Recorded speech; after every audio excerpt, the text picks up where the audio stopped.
بعد از روز شنبه، روز یکشنبه آفتاب هنوز نبرآمده، مریم مجدلیه و مریم دیگر برای خبر گرفتن قبر به راه برآمدند. ناگهان زمین جنبی سخت به وجود آمد، چون که فرشته خداوند از آسمان پایان فرآمده سنگ در قبر را یک طرف غیلانده بر بالایش نشست.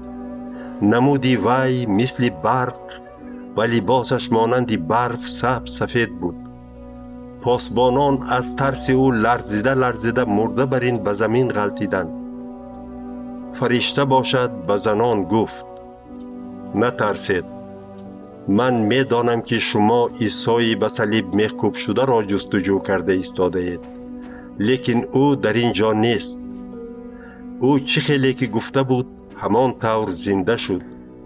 بیایید و جایی را که او گذاشته شده بود بینید. حالا زود رفته به شاگردانش بگویید که عیسی زنده شده اکنون پیشاپیش آنها به جلیل می رود. آنها او را در آنجا خواهند دید.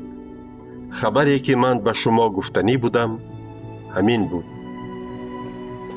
سپس آن زنان با ترس ولی شادی کنان سراسیمه از نزد قبر سوی شاگردان دویده رفتند تا که به آنها نقل کنند.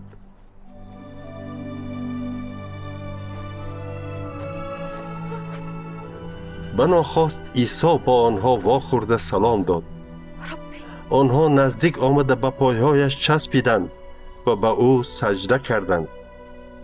عیسی با آنها گفت که نترسند، بلکه رفته به برادرانش گویند که آنها به جلیل روند و او را در آنجا خواهند دید.